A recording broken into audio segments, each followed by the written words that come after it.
Profe, ¿hace Sí, falta que pongamos la libreta y nuestro nombre en el chat o no es necesario? no, no es necesario, no sé, salvo supongo, sí es necesario para los chicos de Tartagal, para que los podamos identificar, pero después el resto no hace falta, por lo menos, por ahora no, Gracias, profe. de nada. Bueno, en la clase pasada habíamos comenzado, bueno, estuvimos conversando sobre el tema de la mano de obra, donde decíamos que el tratamiento es distinto por cuanto estamos hablando de costos, pero que están relacionados con personas. Entonces, nosotros no podemos estoquear, no podemos almacenar las horas que no utilizamos. Y tiene un tratamiento diferente justamente porque por, por las características propias que tiene una actividad, que tiene cualquiera de nosotros cuando va a trabajar, en cuanto si tiene un rendimiento distinto, si está motivado o no, si está capacitado o no, si se considera que dentro de la empresa donde trabaja es un número más, va a ser distinto el sentimiento con el cual se va a encontrar si por el contrario lo consideran y se considera como que no es un número más, sino que es una persona totalmente distinta del resto y que se lo considera como tal. Entonces es importante que para que nosotros podamos lograr que el personal que está afectado a la actividad trabaje de manera productiva, es muy bueno que esté incentivado, que esté motivado, que esté capacitado, ¿sí? Entonces, a veces hay que prestar atención en eso, que por ahí las capacitaciones que son así generales, es como que no tienen la misma percepción por parte de quien es capacitado, por cuanto decimos, bueno, metemos en la misma bolsa a todo el mundo y a lo mejor para algunos esa capacitación puede quedar este, como muy elevada de nivel, para otros puede ser muy elemental, entonces lo ideal sería que cuando uno planifique capacitaciones lo haga por grupos de trabajo y más o menos nivelando las categorías, ¿sí? Y que por supuesto se incentive al personal no solamente con como considerarlo como una persona totalmente distinta a otras, sino que también en cuanto a la parte remunerativa, en cuanto a la parte social, o sea, si nosotros al margen de pagarle el sueldo y demás lo incorporamos, por ejemplo, a servicios ahora que está tan de moda el tema de la responsabilidad social, que muchas empresas apliquen realmente lo que es la responsabilidad social y vean que no solamente el empleado va a ir a la empresa a trabajar y va a recibir su sueldo, sino que existen otras cuestiones como por ejemplo, no sé, relaciones sociales que podrían darse, por ejemplo, con una cena de fin de año, un, bueno, ahora limitada por la pandemia, pero bueno, en épocas normales, o por ejemplo ofrecerle un club, un lugar de esparcimiento. O sea, hay muchas cuestiones que pueden hacer que el empleado se sienta motivado y responda de manera efectiva o eficiente a su trabajo, ¿no? Por eso decimos, es distinto cuando hablamos de materia prima o de materiales a cuando hablamos de mano de obra, porque estamos hablando de personas. Entonces, ¿cómo va a ser el comportamiento de esas personas? Y bueno, nosotros no vamos a meternos ahora en la parte social, ni vamos a ver cuestiones psicológicas de las personas, pero sí tenemos, porque en realidad nuestro objetivo es determinar el costo de la mano de obra, pero no debemos de perder de vista eso. Si algún día de mañana nos toca trabajar dentro de una empresa, y bueno, tener en cuenta esto, de que las personas son personas y no números dentro de una empresa, ¿no? Dentro de un ente. Dentro del proceso contable habíamos charlado un poco cómo era la estructura, cómo se podían instrumentar los hechos, estuvimos hablando del plan de cuentas, que lo relacionamos también con el plan de cuentas, como habíamos hablado para el tema de materiales, y esto no, es la primera anterior es la última que vimos y tendríamos que ver esto.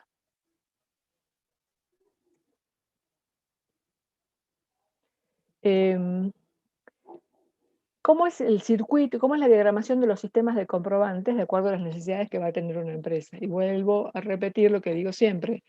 Cada empresa lo acomodará a su tamaño, a su dimensión, pero es aplicable para todas. fundamental, o sea, siempre cuando una persona entra a trabajar, lo primero que se arma es el legajo o la ficha personal, donde en el legajo que va a figurar, va a estar todos sus datos personales, a cada empresa será un formulario tipo y demás, pero va a adjuntar en ese legajo la fotocopia de su documento, de su número de quill, si está casado y tiene hijos, la fotocopia del acta de matrimonio, la fotocopia de la partida de nacimiento de los hijos, este, los documentos y los números de quill de los hijos, y ahí va a ir incorporando en ese legajo si tiene sanciones, si tiene apercibimientos, si tiene premios, todo lo que haga a esa persona. Entonces el legajo se lleva por empleado y es fundamental porque es la historia del empleado dentro de la empresa.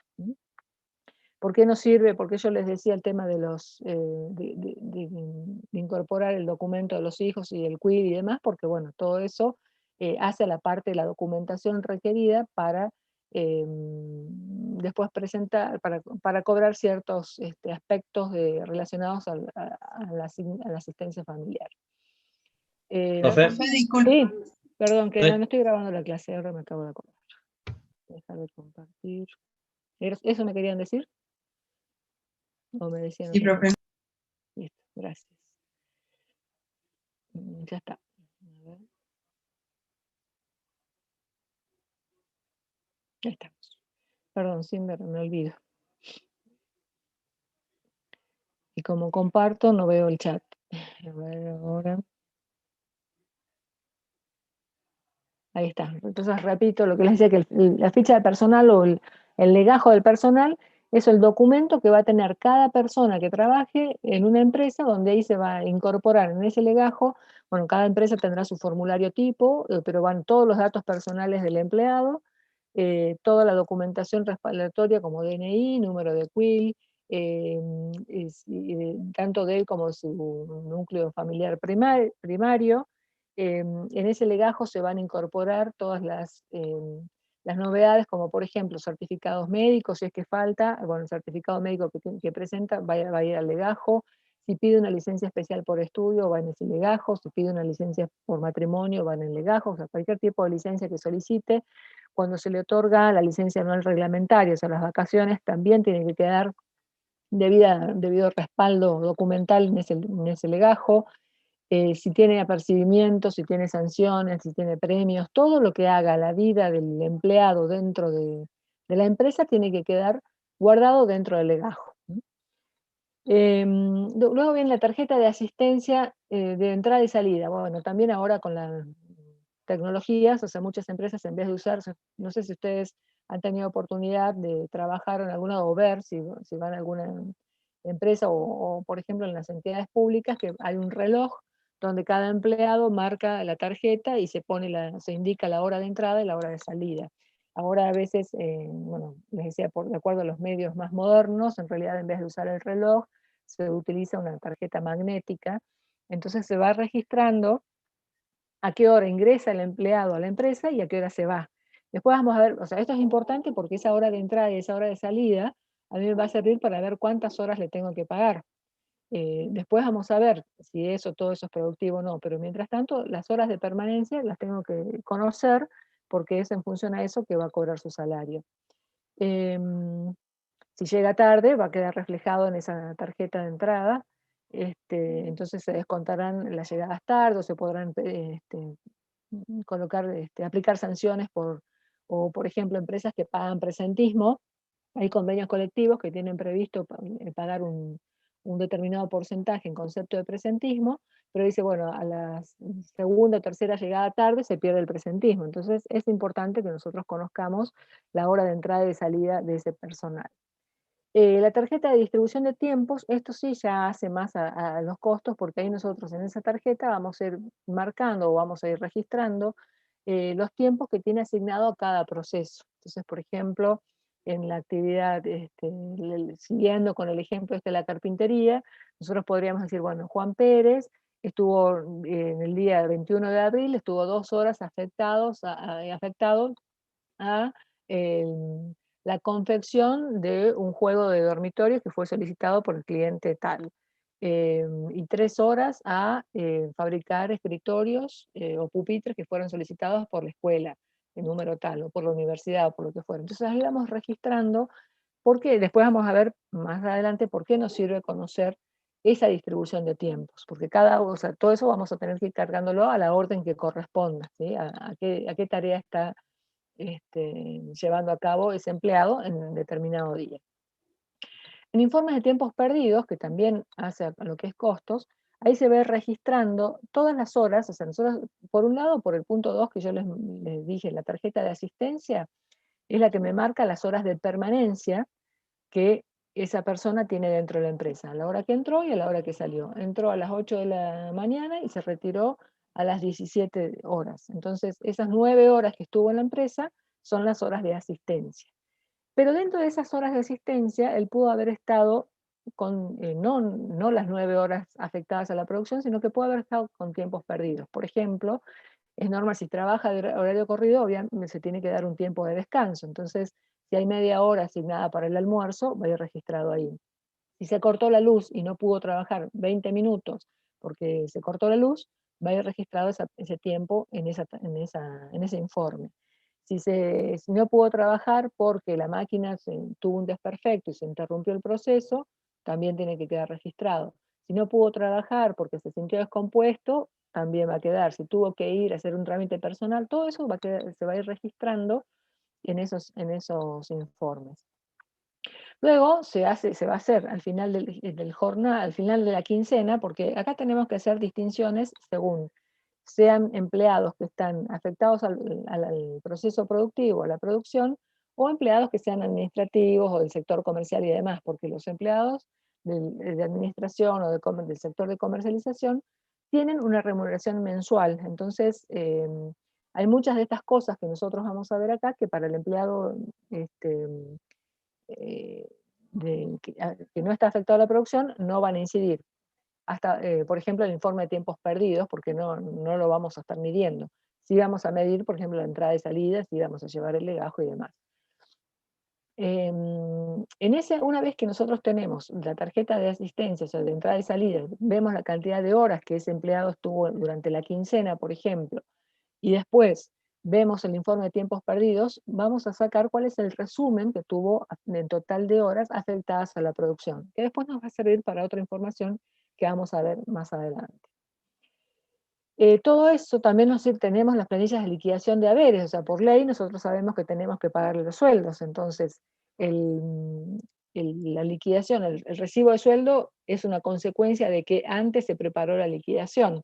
La liquidación es justamente ver, decir, bueno, cuánto hay que pagar a cada empleado en función a sus convenios colectivos de trabajo, en función a las horas de permanencia que tuvo dentro de la empresa, si cumplió horas extras o no, porque las horas extras tienen un tratamiento especial, se pagan, se remuneran de manera distinta.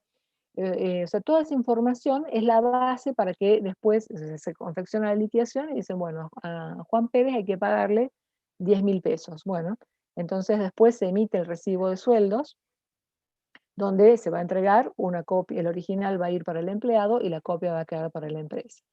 De esa liquidación, o sea, Profesora, sí, te escucho. por ejemplo, matemáticamente en el punto 5 de la planilla de resumen podríamos hacer, digamos, las horas de mantenimiento menos el tiempo perdido para asignarlo al costo de la producción. ¿Puede ser? Sí, solo que ahí también está faltando a lo que yo le decía, me faltan ver dentro de un ratito, a eso también tendríamos que tener, después compararlo con las horas, con la producción normal para ver si hay alguna improductividad oculta. Pero sí está bien lo que vos estás diciendo. Bien, profe. Y esa improductividad sería gasto, ¿no es cierto? En el estado de Claro, resultado. exactamente. La improductividad, los tiempos perdidos, también van en el estado de resultados, porque acuérdense que nosotros lo primero que vimos en las primeras clases, y lo mencionamos para materiales, tiene la misma validez para mano de obra, que todo lo que sea improductividad, tiempos perdidos y demás, no va al costo, va a ir al estado de resultados. Entonces es importante medirlo, porque por eso es la distinción que vamos a hacer. Una cosa es el sueldo que yo tengo que pagar por la mera cantidad de horas que está el empleado a disposición de la empresa, es una cosa.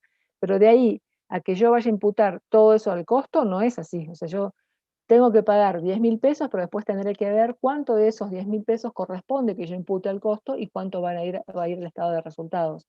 Según se trate de tiempos perdidos o de una improductividad oculta, lo vamos a tener que discriminar, y lo que sea improductividad o tiempos perdidos va a ir a resultados y el resto va a ir al costo. ¿Estamos? Profe, ¿y los viáticos que le doy a los empleados cuentan como sueldo? Es que depende, por ejemplo, según cuál sea el sistema de viáticos. Hay viáticos donde vos decís, bueno, yo le voy a dar, el empleado me tiene que traer el comprobante y según eso yo le voy a devolver el dinero. Entonces en ese caso no, porque simplemente él va, a lo mejor paga, vos le podés anticipar, pero él cuando el viático él va a gastar y te va a traer los comprobantes. Pero a veces hay otras empresas que te reconocen directamente, por ejemplo, en el transporte de carga. Vos decís, bueno, el chofer que trabaja en el transporte de carga tiene su remuneración básica, tiene su remuneración por kilómetros recorridos y demás, y se le asigna un viático para sus comidas. Entonces, ese viático forma parte del costo. Y porque vos le estás pagando, y si él se llevó la comida de la casa y no gasta, bueno, es más plata que va a tener en su bolsillo. Pero para vos, como empresa, es un costo. Ahora, si vos le das y él te tiene que rendir con comprobante y te dice, bueno, no gasté, te tiene que devolver la plata, en ese caso no sería parte del sueldo. En el caso anterior que te dije, sí forma parte del sueldo porque vos le estás pagando, en la liquidación de haberes tiene que figurar el sueldo bruto, las horas extras, los adicionales por kilómetro recorrido y demás, y como conceptos no remunerativos, es decir, sobre el cual no vas a pagar aportes ni contribuciones, van estos viáticos que son por comida o por permanencia fuera de su domicilio, porque bueno, el chofer de larga distancia no va y viene en el día a su casa, entonces se le reconoce un viático, y eso forma parte de su sueldo. Solo que no lleva aportes ni contribuciones, es un concepto no remunerativo. Pero, por ejemplo, si pagas horas extras, va dentro del sueldo, pero después para el costo vamos a ver qué características tienen que tener las horas extras para que se incluyan o no en el costo. ¿Sí? A eso me... Sí, profe, gracias. Bueno. Después dice, diagramación de los registros. ¿Cuáles son los registros necesarios para el control de la mano de obra? Entonces tenemos registros principales y auxiliares. Bueno, los registros principales, que son los que nosotros conocemos de la contabilidad básica, de la contabilidad patrimonial o financiera, que es el diario general, es el libro diario donde registramos todos los asientos, y el mayor general que respalda, o sea, por ejemplo, vamos a tener un mayor para sueldos, un mayor para carreras sociales, un mayor para horas extras, un mayor para viáticos, un mayor donde vamos a ir registrando los tiempos perdidos, las improductividades ocultas. Como auxiliares, bueno, la liquidación, cuando nosotros confeccionamos la liquidación de sueldos y hacemos los recibos, después se lleva un libro que es obligatorio por la ley de contrato de trabajo, por la ley 20.744, que dice que todo lo que, o sea, el resumen de ese recibo de sueldo va plasmado a un registro, a un libro, se llama el registro único, que bueno, ahora también con las nuevas... O sea, antes era un libro enorme donde uno tenía que ir registrando día por día, si falta, haciendo palitos si faltaba, si estaba presente, entonces era un libraco gigante, y ahora son muy pocas empresas las que llevan ese libro, porque se puede hacer por planillas móviles, es decir, se hace un sistema, se hace por internet, no, por un sistema, inclusive hasta por un Excel, uno lo puede diseñar, e imprime esas hojas, una hoja por empleado, y las tiene que hacer rubricar en la dirección, en la Secretaría de Trabajo, porque es un respaldo de que lo que nosotros estamos diciendo en el recibo de sueldos tiene su respaldo en ese registro. Entonces, ese registro lo firma el empleado, porque es como una copia fiel de su recibo de sueldos, y además está intervenido por un organismo público, que es la Secretaría de Trabajo. Podemos llevar como cálculos, como registros auxiliares, las planillas de un control de horas, porque es importante ese control de horas, porque después tenemos que saber cuánto de esas horas son horas normales y cuántos son horas extras, porque las horas extras tienen un adicional en el pago. Entonces, cuando son horas extras, si son de lunes a viernes hasta sábado al mediodía, se pagan con un adicional del 50%, cuando las horas extras se prestan un sábado a la tarde o domingo o feriado, tiene un adicional del 100%. Entonces es importante que llevemos ese control. Otros mayores auxiliares que se pueden llevar como para discriminar y decir, bueno, cuánto de todo este movimiento de personal de mano de obra corresponde a la mano de obra directa y cuánto a la mano de obra indirecta, porque sabemos que son imputaciones distintas. La mano de obra indirecta va a ir al tercer elemento del costo, que son los costos indirectos de fabricación. Y la mano de obra directa, bueno, a lo que es mano de obra, que es lo que estamos viendo ahora. Otro dice, diagramación del circuito administrativo de los comprobantes. Bueno, eso también va a depender de cada empresa, es decir, cómo tenga diagramado el camino que tiene que hacer cada comprobante para que haya un control eficiente. Y de esa forma nosotros no tengamos errores al calcular el costo de la mano de obra y que podamos también imputar adecuadamente de ese costo, cuánto, o sea, del total de la mano de obra, cuánto va a ir al costo, cuánto va a ir al resultado, cuánto corresponde a mano de obra directa, cuánto corresponde a mano de obra indirecta. O sea que eso también queda a criterio de cada empresa y cada empresa lo va a diagramar de la manera que más le resulte cómodo, ¿no? O práctico para obtener la información oportuna. Bien. Acá tenemos un modelito de una tarjeta de distribución de tiempos. Por ejemplo, decimos, bueno, la semana número tal que va desde el lunes, que fue 19, del 19 al viernes, 21, 22, 23, al 23 de abril. El empleado Carlos López, bueno, cuántas horas de asistencia tuvo en esa semana, cuántos son los descansos, o sea, trabaja de lunes a viernes 9 horas, pero descansa media hora para el almuerzo, cuántas horas trabajó. Entonces, y ahí vamos asignando cuántas horas se pueden ir computando a cada tipo de tareas. En la planilla resumen base de la liquidación, esta es la que nos va a servir para el resumen de la liquidación de su sueldo. Entonces vamos a poner, bueno, en qué mes estamos en abril, en la segunda quincena.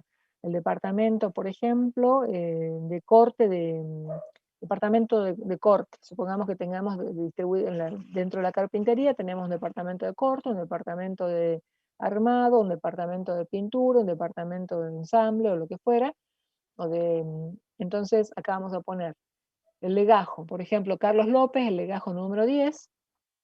¿Cuántas horas trabajó en esa quincena? Horas normales, o sea, es decir, sin horas normales las vamos a llamar a las que están entre su jornada normal de trabajo. O sea, su horario normal es que él ingrese a las 8 de la mañana y se vaya a las 5 de la tarde.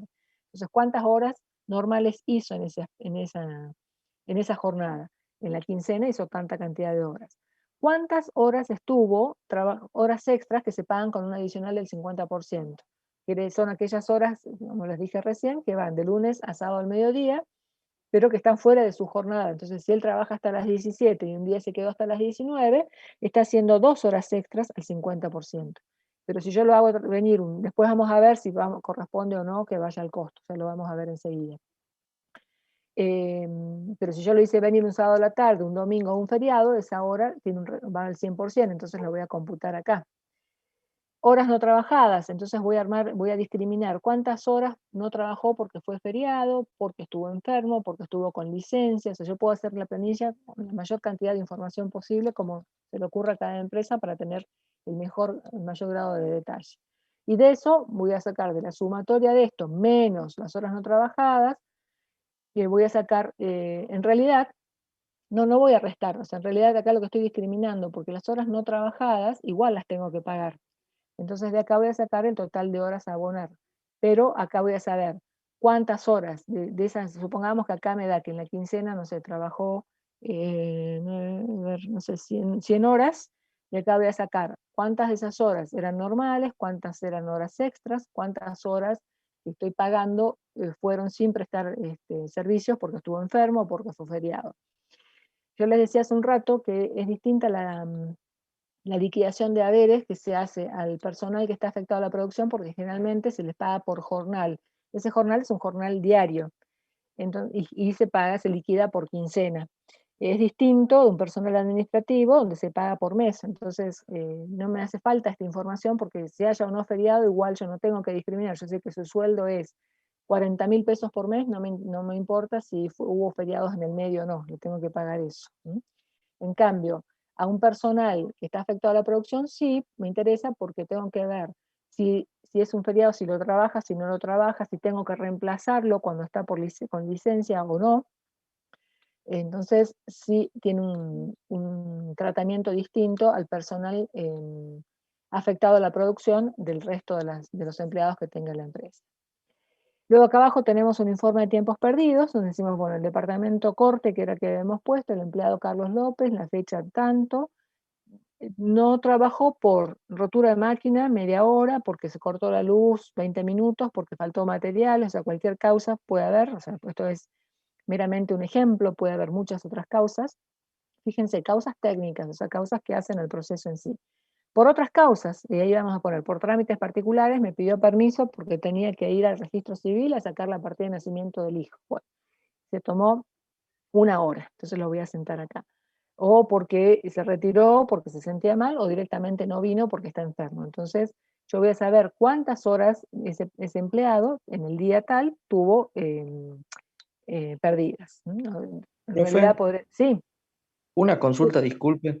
sí, El resultado que me dé ese informe de tiempos perdidos, sí. ¿iría arriba en la planilla de resumen la base de liquidación en las horas no trabajadas o no? Sí, porque vos acá, en las horas no trabajadas, acá tenemos 2 columnas, pero vos podés hacer muchas columnas e ir discriminando directamente, podés poner acá por causas técnicas, por causas particulares o lo que fuera, y lo vas a ir registrando ahí.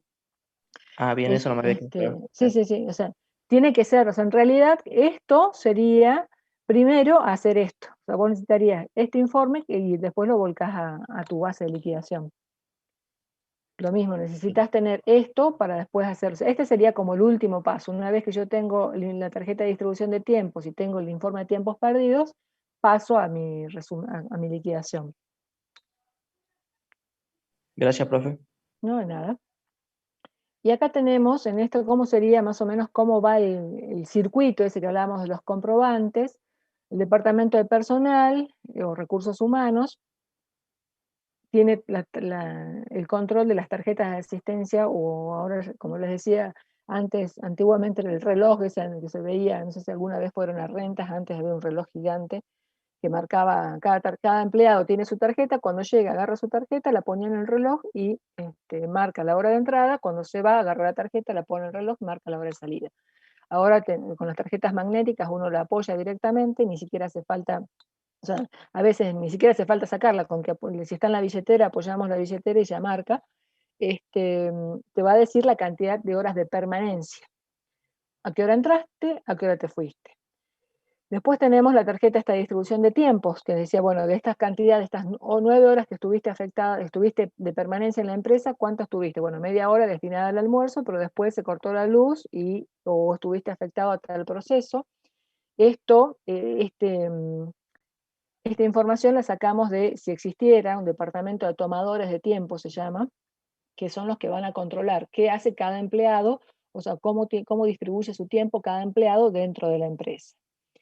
De esta tarjeta de distribución de tiempo sacamos el resumen de cantidad de horas, que era la planilla que vimos recién, y la mandamos a liquidación. Liquidación va a decir, bueno, en función a la cantidad de horas de permanencia, esta persona, horas normales, horas extras y demás, se hace la liquidación que pasa al departamento contable y de ahí pasa a tesorería, que es el que emite. Ahora generalmente la mayoría de las empresas pagan por transferencia bancaria, entonces en tesorería, o será el detalle que se emite, se manda al banco para que se distribuya, se acredite en cada cuenta, en la caja de ahorros de cada empleado, el sueldo que les corresponde. Y después, bueno, todos esos los mayores, lo podemos ir registrando, mayorizando lo que es mano de obra productiva, de lo que es mano de obra, perdón, no acá sería mano de obra directa, mano de obra indirecta, mano de obra productiva y demás. En costos, ¿qué vamos a hacer? Discriminar justamente esto, porque una cosa es producción en proceso, mano de obra, que sería lo que es mano de obra directa, y lo que es mano de obra indirecta va a ir al tercer elemento del costo, que son los costos indirectos de fabricación. Y aquí también podríamos sacar el mayor de los tiempos perdidos, de la improductividad oculta y demás. O sea que es un tip también solamente una ejemplificación, pero ustedes pueden trabajar con la cantidad de comprobantes que consideren necesarios para poder tener una mejor información, una información más analítica. Bien, ¿alguna duda con esto? Profesora, me queda una duda ahí Sí.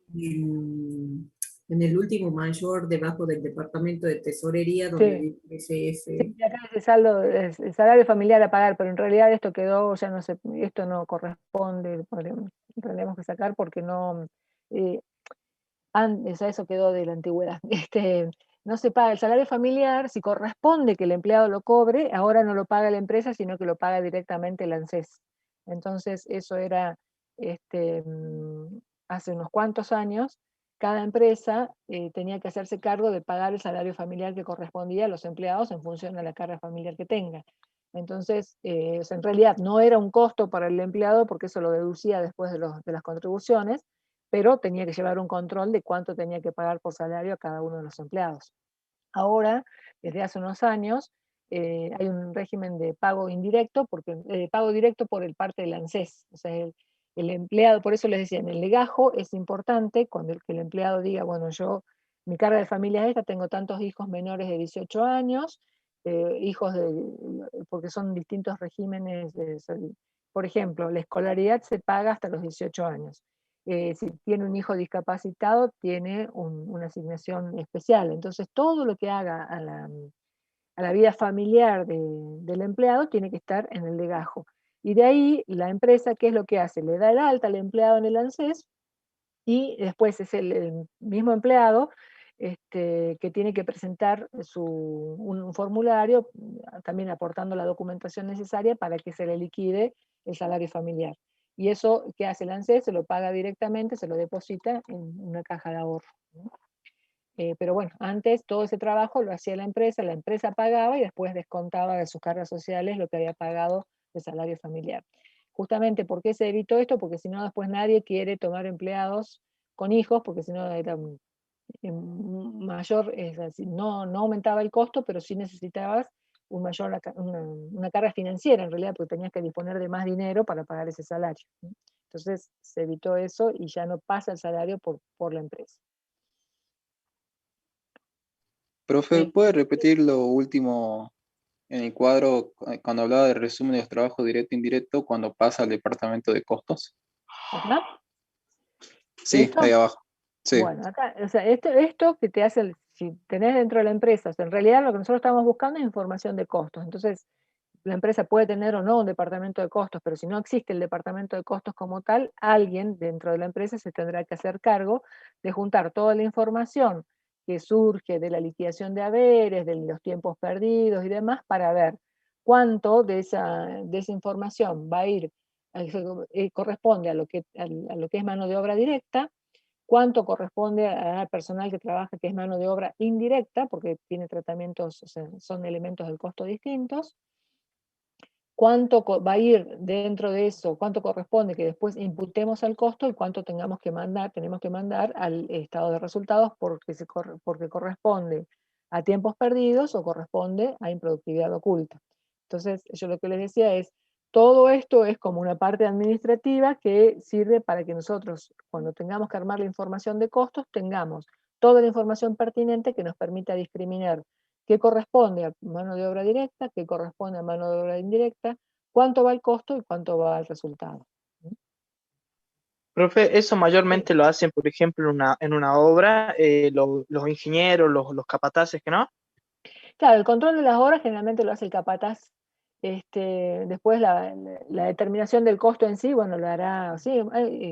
Esto yo les decía, cuando les dije al comienzo que empezamos el cuatrimestre, que vean en esta materia una beta, una salida de trabajo distinta del contador, porque no solamente hacemos impuestos ni sueldos. ¿Saben quién está ganando terreno en la parte de costos? Son los ingenieros. Entonces los ingenieros, antes eran muy específicos los ingenieros industriales. Hoy cualquier ingeniero sabe más de costos que un contador. Entonces es lamentable porque estamos perdiendo terreno en una parte que es exclusiva o casi exclusiva, debería ser de los contadores, pero bueno. El control de las horas, sí, en una obra la hace el capataz, y bueno, el capataz después le va a dar la información al ingeniero o al jefe de personal o a quien sea para que hagan toda esta liquidación que surja en función de las horas de trabajo. Hay libros de costos que dicen costos para ingenieros, por ejemplo.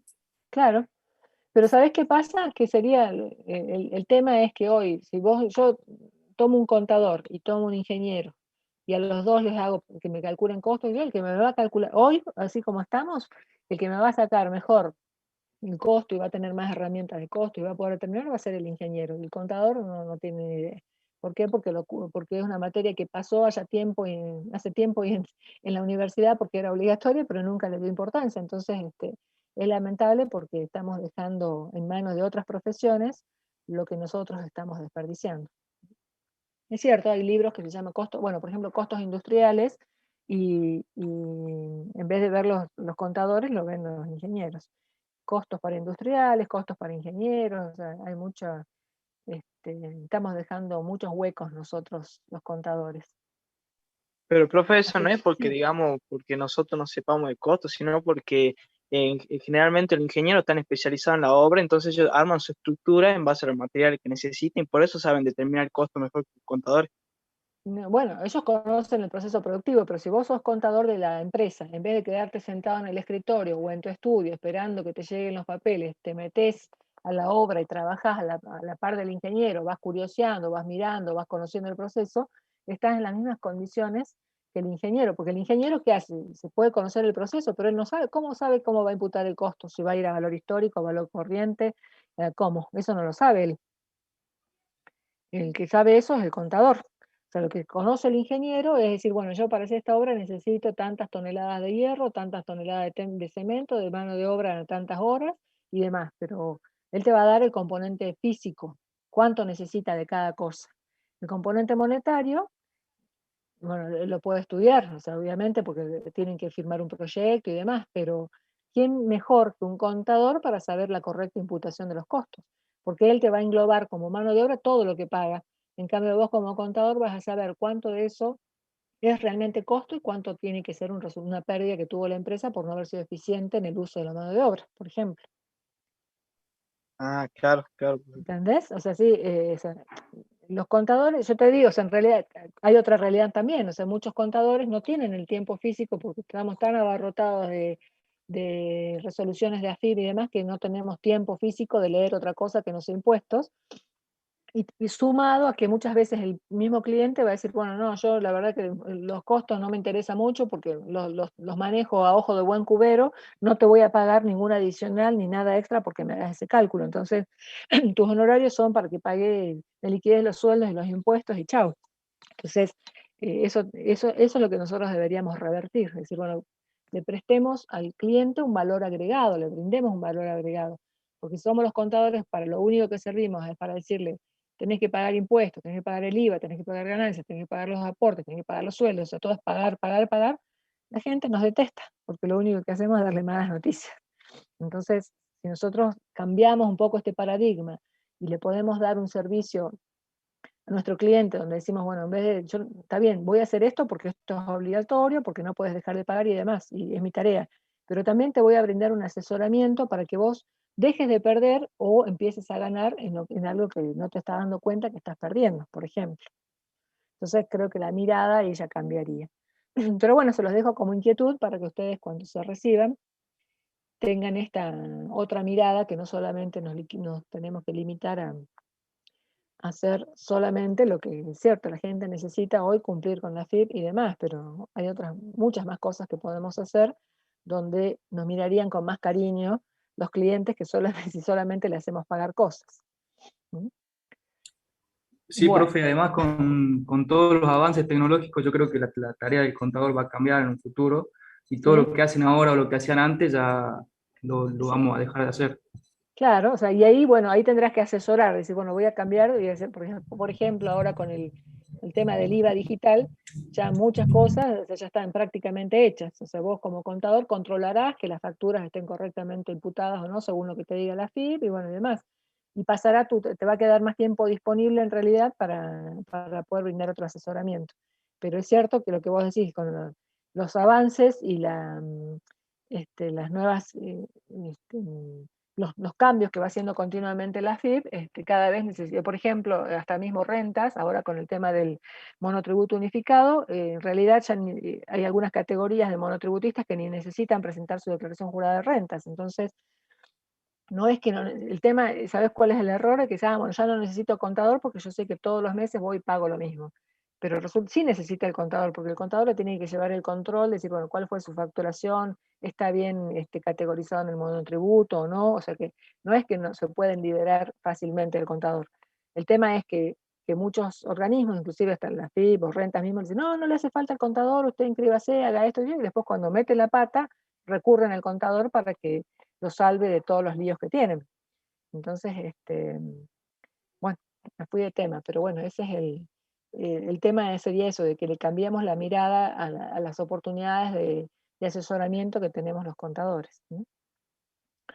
Bueno, y que no dejemos nuestra tarea en manos de otras profesiones, empecemos a tomarla más con ganas y podemos ver otras vetas dentro de la misma profesión.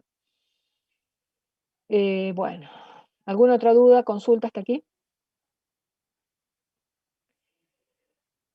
Aspectos específicos de la mano de obra. O sea, acá vamos a entrar a ver algunas cuestiones que son específicas que tenemos que considerar cuando analicemos la mano de obra. Una de ellas tiene que ver con las cargas sociales. Cuando nosotros tenemos una empresa, tiene un empleado, no solamente su costo se relaciona al sueldo que le tiene que pagar, sino que surgen sobrecargas que tiene ese empleador como consecuencia justamente de tener un empleado a cargo. Entonces, hay una serie de conceptos que se engloban como cargas sociales que surgen de distintos elementos, por ejemplo, de disposiciones legales, de convenios colectivos, de las mismas experiencias o idiosincrasias que tenga la empresa. Por ejemplo, hay disposiciones legales, como por ejemplo, yo sé que tengo que hacer, o sea, por un lado, cuando tengo un empleado, supongamos que yo el empleado, el sueldo bruto del empleado, según el convenio colectivo, no sé, va a ser 10.000 pesos, yo sobre esos 10.000 pesos no es que tengo un sobrecosto, porque mi costo no va a ser 10.000, va a ser 10.000 más las cargas sociales. ¿Cuáles cargas sociales? Y bueno, tengo que calcular un porcentaje de esas cargas sociales para la jubilación, para la obra social, para impuestos provinciales, para los accidentes por riesgos de trabajo. O sea, hay un montón de cuestiones que ahora vamos a ver enseguida con mayor detalle que hacen que el costo que tiene un empleador no es el que surge solamente de la liquidación de sueldos, sino que hay una sobrecarga adicional que es muy importante, que hace que el costo laboral, especialmente en nuestro país, el costo laboral es altísimo y ya vamos a ver por qué. Dentro de esas cargas sociales dice, bueno, algunos de estos conceptos se devengan en cierta época del año. Por ejemplo, yo les planteaba, creo que se los mencioné el otro día, con el aguinaldo es una cuestión, es un sueldo más que se paga, pero que se divide en dos y se devenga en junio y en diciembre. Entonces, ¿qué va a pasar? No es lógico que yo tenga en el mes de junio un mayor costo laboral o en el mes de diciembre un mayor costo laboral porque tengo la incidencia del aguinaldo. Por ejemplo, las vacaciones las otorgo entre los meses de octubre y abril del año siguiente. Entonces, yo tengo que prever que ese mayor costo que voy a tener por la licencia, porque siempre se paga un plus vacacional, no me incida solamente entre octubre y abril del año siguiente, sino que tengo que ver cómo hacer para que el costo sea parejo a lo largo de un año, a lo largo de todo el año, y no tenga esos altibajos, o por ejemplo, y vemos que el feriado, no sé, el 1 de mayo, bueno, este año cae sábado, pero si fuera el 25 de mayo, que creo que no sé si es viernes o qué día, si yo tengo en mayo un feriado que no tengo en abril, decir, bueno, ¿por qué el sueldo de mayo va a ser más alto que el de abril? Entonces tengo que ver la forma de cómo homogeneizar esa carga, esas cargas sociales para que sean lo más parejas posibles y distribuidas a lo largo del año. Entonces no tenga sobresaltos de costo laboral, que sea parejo a lo largo del año. Nosotros para calcular las cargas sociales necesitamos, en primer lugar, vuelvo a lo que dije el primer día de clase, saber el tipo de actividad que tiene la empresa, pero conocer cuál es la legislación vigente. Fundamental que conozcamos la ley de contrato de trabajo, porque esa es la ley madre, o sea, la ley 20.744 es la ley de contrato de trabajo que rige para todas las actividades, es una ley fundamental. De ahí puede haber distintas consideraciones en función del tipo de actividad, para lo cual los convenios colectivos específicos que tenga cada empresa podrán determinar, al margen de los derechos y obligaciones estipulados por la Ley de Contrato de Trabajo, otras cuestiones. Pero para lo cual nosotros tenemos que conocer, o sea, siempre antes de poder determinar, de sentarnos o pretender determinar cualquier costo, tenemos que conocer la Ley de Contrato de Trabajo, porque de ahí surgen derechos y obligaciones, los convenios colectivos, porque también surgen derechos y obligaciones, y disposiciones legales cualquiera que pueda estar relacionada al derecho laboral. O sea, hay muchos cambios, no nos podemos quedar con la ley, la ley misma de contrato de trabajo ha ido modificando algunos artículos, hay leyes laborales que también tienen que ver, por ejemplo, con el tema de las emergencias económicas, donde las indemnizaciones se pagan doble en determinados periodos. Por ejemplo, ahora estamos si nosotros despedimos personal en este momento, hay que prever que las indemnizaciones son dobles, o otro tipo, o por ejemplo, hay leyes donde te dicen si vos tenés el empleado en negro, es decir, no está registrado, tenés ciertas obligaciones agravadas, digamos, como si fueran multas por mantener por tener a los empleados en esa condición. Entonces las indemnizaciones o los derechos que tiene el trabajador son mucho mayor que un trabajador registrado en forma normal. Tenemos que disponer de datos estadísticos correspondientes a cada una de las empresas. ¿Qué datos estadísticos? Tenemos que saber cuál es la antigüedad promedio que tienen nuestros empleados, porque en función de la antigüedad promedio va a ser los días de licencia que les va a corresponder. Los empleados que tienen hasta 5 años de antigüedad, por la Ley de Contrato de Trabajo, se les asigna 14 días de licencia. A veces por los convenios, se fija que esos 14 días no sean corridos, sino que sean hábiles. Por ejemplo, el convenio de sanidad, de ATSA, dice que les da los 14 días, o si tenés entre 5 y 10 años te da 21 días, si tenés de 10 a 15 años te da 28 y demás, pero te dice esos días son hábiles. En el caso del contrato de comercio, por ejemplo, son días corridos. Entonces necesitamos conocer los convenios específicos de cada actividad. Y esto de la antigüedad, porque va a depender, o sea, ahí haremos un promedio, qué antigüedad promedio tienen nuestros empleados para saber más o menos cuántos días corresponden en promedio por licencia anual reglamentaria. Tenemos que conocer cuál es la proporción de ausentismo que tenemos. O sea, haríamos una estadística, tenemos que llevar esa estadística y decir, bueno, ¿qué es lo normal que nuestros empleados falten? Ya sea por enfermedad, por licencias, porque licencias de cualquier tipo, licencias de estudio, licencias de matrimonio, licencias por nacimiento, licencias por mudanza, o sea, porque hay convenios colectivos que te dicen, bueno, por ejemplo, el mismo de sanidad, por mudanza tenés 2 días hábiles para tomarte en el mes. Bueno, se va armando promedios en función a la vida y a la composición del personal de cada una de las empresas. Tenemos que tener en cuenta la cantidad de feriados que tenemos en el año, tenemos que tener en cuenta cuántos días laborales tenemos, o sea, para lo cual también tenemos que saber cómo trabaja la empresa, si la empresa trabaja los 365 días del año, o trabaja de lunes a viernes, o trabaja de lunes a sábado al mediodía. Todo eso tenemos que tener en cuenta porque va a hacer que elaboremos una matriz que nos permita homogeneizar el costo de esas cargas sociales para que sea parejo a lo largo del año. Que dice algunas cargas sociales pueden calcularse y asignarse con exactitud, por ejemplo, las cargas sociales que derivan de disposiciones legales, tales como la jubilación, la obra social, la RT y demás, y otras se van a estimar en función de la experiencia y de los datos estadísticos, esto que les estaba hablando, o sea, para poder determinar cuál es el ausentismo promedio, cuáles son los días de ausentismo por enfermedad y demás. Estas cargas sociales nosotros las podemos clasificar en 3 grupos. Cargas sociales de determinación cierta, cargas sociales de determinación incierta y cargas sociales derivadas.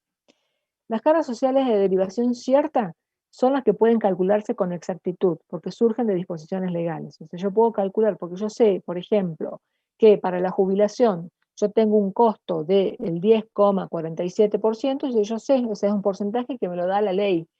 Entonces lo puedo calcular con exactitud. Si yo tengo una masa salarial de 10 pesos, sé que 10,47 es de jubilación.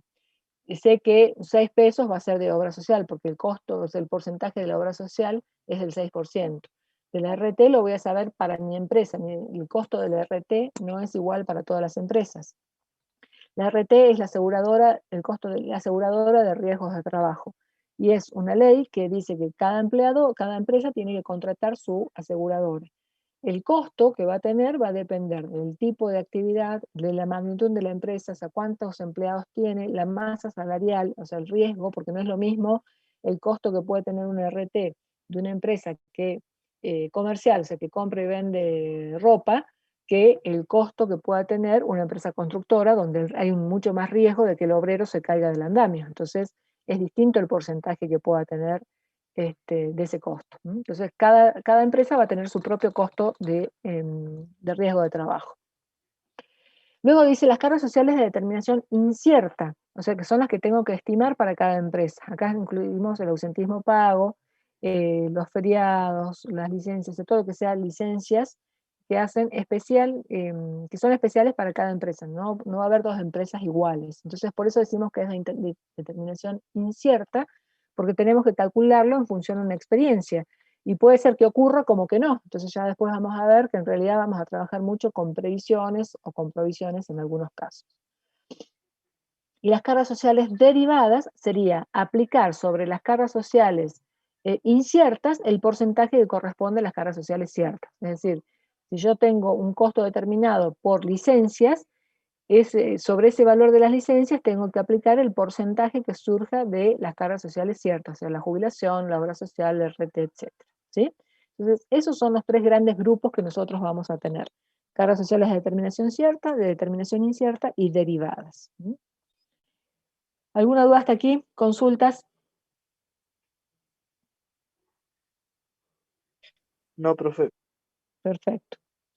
Bueno, dentro de las cargas sociales ciertas, estas que decíamos que son porcentajes exactos, que nosotros podemos conocer porque la ley nos dice qué porcentaje vamos a tener, nos encontramos, bueno, acá tienen un poco de la historia, cómo surgen, nosotros las llamamos contribuciones patronales o cargas sociales, que son a favor de organismos nacionales, provinciales o municipales. Por eso hay que ver dónde está instalada cada empresa, porque no tenemos, si bien surgen por disposiciones legales, o sea, no todas las empresas tienen las mismas cargas sociales. ¿Por qué? Porque también hay una distribución, depende de la distribución, de la ubicación geográfica de la empresa.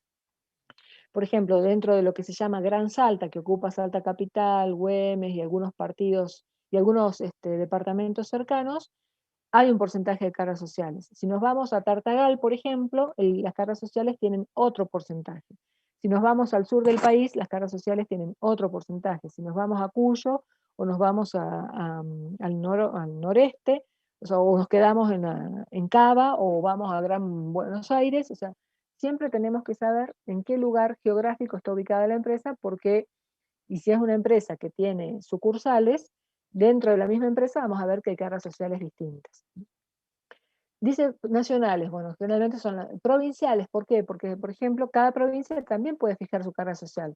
Hasta el año pasado, Salta, por ejemplo, la Dirección General de Rentas de la provincia de Salta fijaba una carga social que era el 2% del salario que se pagaba cuando la empresa tenía más de un empleado. O sea, si ya tenía 2, correspondía que pague el 2% de la masa salarial. A partir del año pasado se derogó, entonces ya no se paga más, pero puede existir en otra provincia una carga social establecida por ley. Municipalidades también, puede ser, bueno, cada municipalidad puede establecer que se pague un porcentaje sobre los sueldos para un determinado destino. En el año 91 se creó, esta es un poquito la historia, se creó lo que es la Contribución Única de Seguridad Social, el CUS, y que la administración de todo esto la tiene ahora el ANSES, donde se fijaron cuánto, a través de esa ley se fijaba, este decreto, después derivó en la ley 24.241, cuánto se paga del régimen, se creó, digamos, en realidad acá este decreto creó estos regímenes, y después vamos a ver por la ley 24.241 qué porcentaje se asignó a cada régimen. Entonces tenemos un régimen nacional de jubilaciones y pensiones, que es que cada empleado, por su parte, que trabaja, aporta el empleado, pero también aporta el empleador, con destino al régimen nacional de jubilaciones y pensiones, y que es en nuestro país No es que lo que yo aporto va a ir a mi caja y yo cuando me jubile voy a cobrar según lo que aporté, sino que es un régimen donde yo aporto hoy para que le paguen al que está jubilado actualmente. Y pensiones, bueno, porque también existen las pensiones en el caso de fallecimientos de uno de los cónyuges, cobra la pensión, o sea, lo que sería la jubilación del que murió, se llama pensión para el que quedó viviendo, o también hay pensiones graciables o pensiones especiales para casos de hijos con discapacidad que no tengan padres. Por ejemplo, se mueren los padres y los hijos eran discapacitados, cobran una determinada pensión. El Instituto Nacional de Servicios Sociales para Jubilaciones y Pensiones, bueno, también es un porcentaje que se asigna también para este fin. Régimen de asignaciones familiares, lo que les decía antes, o sea, hay una caja especial donde se va a asignar, se deposita un porcentaje determinado que va a ese régimen y de ahí ahora salen las famosas AUH o las otras Profe, asignaciones. Sí. disculpe, ¿qué diferencia hay entre el primer régimen y el Instituto Nacional de Servicios Sociales? El régimen nacional de jubilaciones y pensiones es el porcentaje que vos haces para la jubilación, o sea, con destino a la caja de jubilaciones.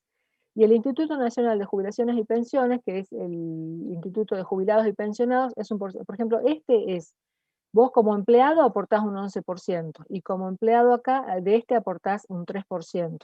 Y es una ley específica que se destina también, es lo que, como si fuera como para ir al PAMI. Si esto tuviera un destino, sería el PAMI. Y va para una caja donde actualmente de este porcentaje se sacan los montos que se le pagan a los jubilados actuales. O sea que, Bien, profe. por ejemplo, hace unos años cuando existían las AFJP, era distinto porque decía, bueno, lo que yo aporto va a ir, lo que a mí me retienen y aporta a mi empleador, va a ir para mi jubilación. Entonces era como un fondo que iba específicamente, entonces si yo aportaba mucho, bueno, el día que me jubile iba a tener mi jubilación en función a mis aportes. Eso desapareció y ahora es todo estatal. Entonces, yo puedo estar, por ejemplo, supongamos que tuviera un sueldo, puedo tener un sueldo altísimo, estar aportando mucho de jubilación, pero eso no es que va a ir a mi caja, sino que va a ir, lo que yo estoy aportando es para pagarle la jubilación a los que actualmente están jubilados. Régimen de asignaciones familiares es para justamente lo que decía, es un porcentaje que se asigna para esta caja, donde de ahí surgen las AUH que nosotros conocemos, o los salarios familiares que se pagan a los empleados en relación de dependencia. Fondo Nacional de Empleo, también hay algunos, o sea, todo el mundo aporta un porcentaje para los empleadores, aportan para el Fondo Nacional de Empleo, y que no todos tienen, o sea, sí hay un régimen que dice que cuando uno lo echan, siempre que no haya sido por justa causa, balancees, hace un trámite y hasta tanto encuentre un nuevo empleo o por un periodo de 3 a 6 meses, va a cobrar una cierta asignación, un cierto salario, para cubrir ese desempleo, ¿sí? Entonces el Fondo Nacional de Empleo cubre lo que se llamaría el desempleo, o sea, lo que se pagaría por concepto de desempleo cuando uno pierde el trabajo porque lo echaron, no porque renuncie. Si yo renuncio, no. Si me echan y es sin causa, entonces voy al ANSES, presento la documentación y por un periodo, antes era 6, ahora creo que quedó en 3 meses, o de 3 a 6 meses voy a cobrar no un gran sueldo, sino una pequeña ayuda, pero que surge de ahí. El régimen de obras sociales, bueno, todos sabemos que tanto los empleadores como los empleados tienen que aportar para las obras sociales, y la Administración Nacional de Seguros de Salud, que también tiene que ver con las obras sociales. Los porcentajes que se establecieron en ese momento fueron cambiando a través del tiempo, y bueno, y de ahí surgen que hay conceptos que, por ejemplo, para la jubilación aporta tanto el empleado como el empleador, para el Instituto Nacional de Servicios Sociales también, para el régimen de asignaciones familiares solo aporta el empleador, para el Fondo Nacional de Empleo solo el empleador, para la Administración Nacional y las obras sociales los dos, empleador y empleado. Lo que el empleado aporta, ¿cómo lo aporta? Nosotros se lo retenemos del sueldo. Si nosotros le tenemos que pagar un sueldo y decimos, bueno, en función de las horas trabajadas y de acuerdo al convenio colectivo y demás, tiene que cobrar su sueldo bruto de 10.000 pesos, le hacemos todas las retenciones que corresponden a la jubilación, a la obra social, a la ley 19.032, lo que fuera, y va a cobrar en mano, por ejemplo, 8.100 pesos. pero en cambio, para el empleador, su costo va a ser 10.000 más lo que podamos determinar enseguida cuando veamos la matriz. Entonces, lo que aportan los empleados le llamamos retenciones, porque nosotros como empleador le estamos reteniendo y actuamos como agente de retención. Lo que yo le retengo, después lo tengo que depositar, no me lo guardo en el bolsillo. Soy un agente de retención, le retengo y después tengo que distribuir qué va a la AFIP, qué va a la obra social o al sindicato, por ejemplo. Y las contribuciones patronales son los costos sobre costos estos que tienen los empleadores. Bien, contribuciones patronales o cargas sociales nos vamos a referir a lo mismo. ¿Se acuerdan? Uno decía régimen de jubilaciones y pensiones. Bueno, la ley está la 24241, dice que lo pagan, es un régimen que abarca a todos los empleados en relación de dependencia, y es sobre todo las remuneraciones que tenga el empleado, ya sea en dinero o en especie. Muchas veces se puede pagar, muchas veces hay algunos convenios que prevén que yo le tengo que dar, por el tipo de actividad, le tengo que dar viviendas. Bueno, se establece cuál sería un equivalente al sueldo por esa vivienda y sobre eso también se paga la jubilación. ¿Cuáles son las alícuotas? O sea, ¿qué es lo que se le retiene al empleado con destino a la jubilación? El 11%. O sea, su sueldo es 10.000, yo le voy a retener 1.100 pesos, que va a ir con destino al régimen de jubilaciones. Y la contribución patronal es el 10,77%. Esto fue modificado, o sea, también tenemos que ir viendo, actualizándonos con las distintas modificaciones que hay, porque el decreto del año 2001 era otro monto y después se modificó el año pasado, el anteaño, por esta ley, la 27.541, que fijó el monto de 10,77. O sea, ese es un costo del empleador. Esto le retengo al empleado, o sea, él va a cobrar de su sueldo el 11% menos, porque eso va a ir al régimen de jubilación, y el empleador tiene que aportar el 10,77. El del régimen de servicios sociales para jubilados y pensionados, que es la ley 19.032, también va sobre todos los sueldos, empleados en relación de dependencia. Al empleado se le retiene el 3%, y el empleador aporta el 1,59 actualmente. Puede variar. Y eso es lo que yo les decía, que va con destino a los servicios médicos asistenciales, que es lo que sería el PAMI. El régimen de asignaciones familiares, también para todos los empleados en relación de dependencia. El empleador no aporta nada, y el empleado no aporta nada, o sea, no existen aportes, pero el empleador tiene que aportar el 4,70% y para el fondo de desempleo el 0,94%. Los regímenes de obra social, o sea, la ley 23.660, que es la que regula las obras sociales, también, bueno, se aplica sobre todos los sueldos. También hay que discriminar si el empleado tiene cargas de familia, hay que ver si corresponde que aporte adicionales y demás. O sea, no vamos a entrar en detalle con esto, pero la cobertura, o sea, la obra social te tiene que asegurar un régimen mínimo de cobertura médica obligatoria. Entonces, ¿cuánto paga el empleado? Le tenemos que retener el 3%. Si tiene familiares a cargo que no sean ajenos al grupo familiar primario, por ejemplo, tiene la madre a cargo, el padre a cargo, un sobrino a cargo, se le retiene además el 1,5%. Y la contribución patronal, es decir, cuánto aporta el empleador con destino a la obra social, el 6%. ¿Qué otros regímenes? Lo que hablábamos de la aseguradora de los riesgos de trabajo, donde se contrata, o sea, cada empresa tiene que contratar, y yo lo que les decía recién, o sea, el costo de ese, el porcentaje que tiene que pagar cada empresa va a depender de la actividad, de la ubicación, de la masa salarial, del riesgo que tenga cada actividad. Entonces no podemos fijar un porcentaje único para todas, sino que cada empresa va a tener su propio costo de accidente de trabajo, de costo de accidente de trabajo. Sí, sí, te escucho. Profe, digamos, por ejemplo, que haya un aumento general de precio. Puede ser debido a que, digamos, se modificó una ley que haya aumentado las contribuciones patronales. Pues, ¿se puede dar por eso también? O sea, el precio de un determinado artículo, y bueno, porque hubo un aumento en el costo laboral, sí puede ser. O sea, obviamente que, o sea, el costo, ya vamos a ver, el costo laboral, como les decía hace un rato, es altísimo en nuestro país. Pero si vos le modificás, es decir, bueno, cada empresa tiene su estructura de costos en función de una ley que dice que yo tengo que pagar estos porcentajes y mañana me suben un 20%, es obvio que el empleador va a tratar de recuperar ese porcentaje, ese aumento, trasladándolo a los precios. O sea que es muy seguro que eso pase. Lo mismo está pasando, o sea, aumenta la nafta y las cosas terminan aumentando porque nada viene en bicicleta, o sea, todo lo que nosotros compramos viene de afuera, entonces el costo de ese combustible, ¿a dónde va? Y el empresario lo traslada a los precios. No sé si a eso apuntabas. Sí, profe.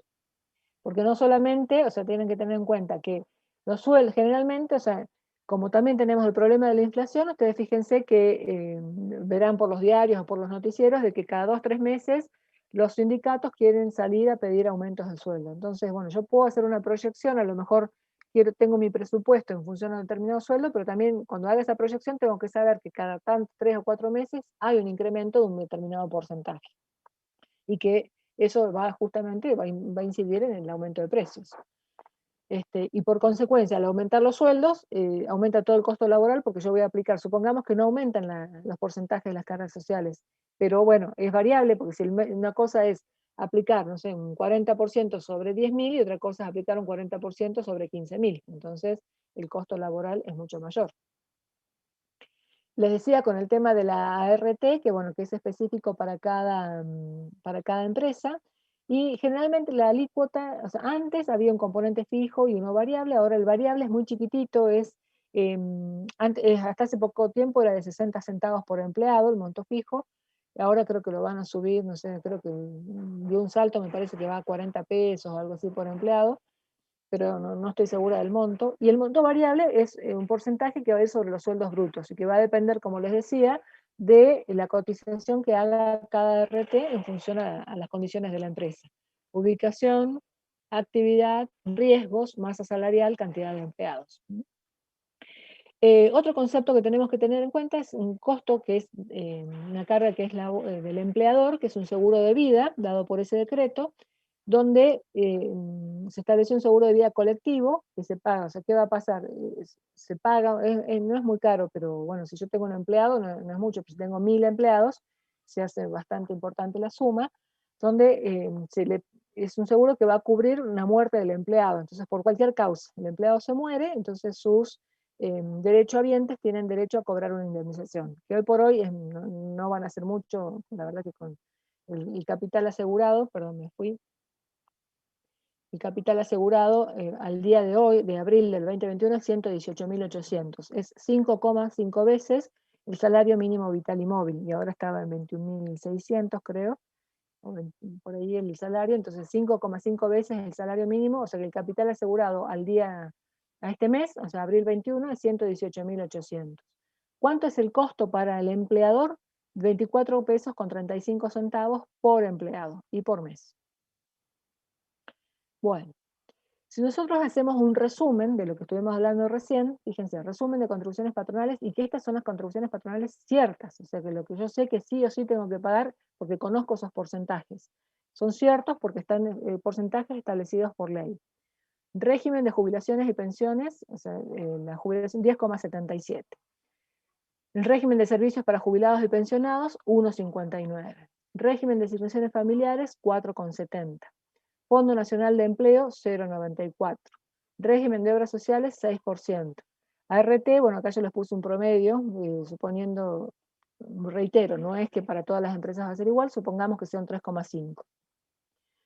Si yo sumo todo esto, tengo acá un 27,5%. O sea que ya sé de movida que sobre 100 pesos que pague, tengo que pagar 27,50 a estos distintos organismos. Y acá me está faltando de disposiciones legales que puse. Fíjense, si ustedes se fijan, son todas nacionales. Lo que yo tendría que ver si hay alguna disposición provincial, alguna disposición municipal, o también obligaciones sindicales. Acá les puse, faltan obligaciones sindicales, porque yo también con convenio colectivo en mano, tengo que saber que hay convenios que fijan que al empleado si tengo un empleado, tengo que aportar tanto por ciento para un fondo específico. Entonces, con el convenio, yo a este 27,50 tendría que incorporarle lo que corresponda, sumarle lo que corresponda a cargas sociales provinciales, municipales y por convenios colectivos. Entonces, fíjense que de cargas sociales ciertas ya tenemos un porcentaje bastante importante. Otras cargas sociales, bueno, conceptos que representan una derogación con motivo de la existencia de personal.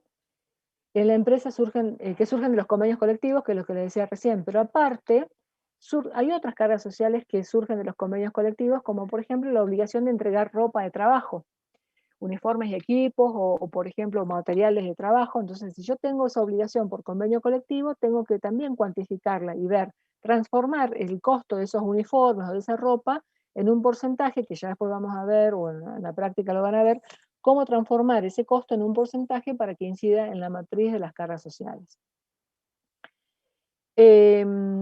Como otras cargas sociales, o sea, como otras cargas sociales ciertas, en realidad tengo el sueldo anual complementario, que ya habíamos hablado al comienzo, cuando yo les decía, es un sueldo más que se paga, que se divide en dos veces. Voy a pagar una parte en junio, se devenga en junio y otra en diciembre. Pero yo les decía que no sería lógico que en junio tenga un salto en el costo laboral y que en diciembre tenga otro salto en el costo laboral porque tengo el aguinaldo. Entonces, tengo que buscar la forma de homogeneizar la incidencia del aguinaldo. ¿Y cómo lo hago? Divido el costo en los 12 meses del año. Entonces yo sé que es un sueldo más que tengo que pagar, lo divido en los 12 meses del año y me da un porcentaje, el 8,33%.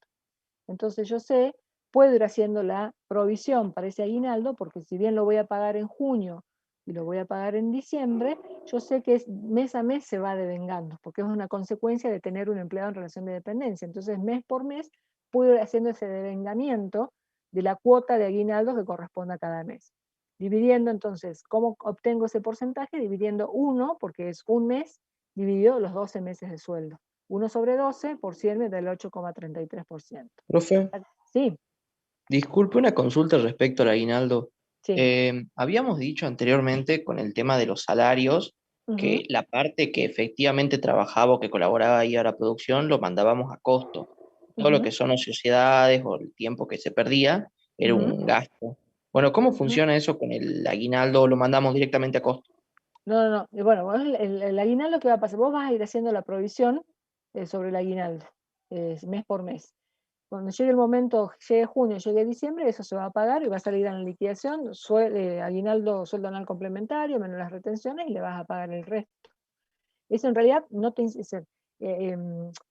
no es que, o sea, dentro de lo que es ya vamos a ver cuando determinemos el costo de las cargas sociales, cómo vamos a hacer para excluir, o para incluir. En realidad el aguinaldo ya sabemos que forma parte del costo, pero también puede haber una parte que nosotros podamos excluir porque tiene que ver con la cantidad de horas, no con el aguinaldo en sí.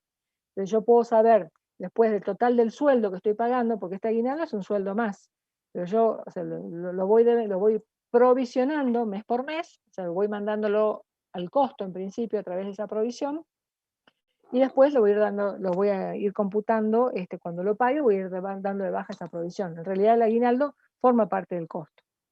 Lo voy provisionando mes por mes. Gracias, profe.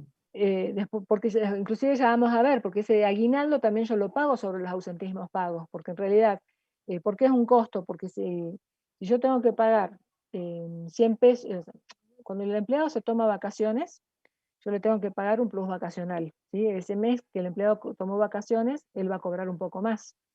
Y si ese es el mejor mes del año, porque el aguinaldo, ¿sobre qué se calcula? Sobre la mejor remuneración que tenga el empleado en el año, en el semestre.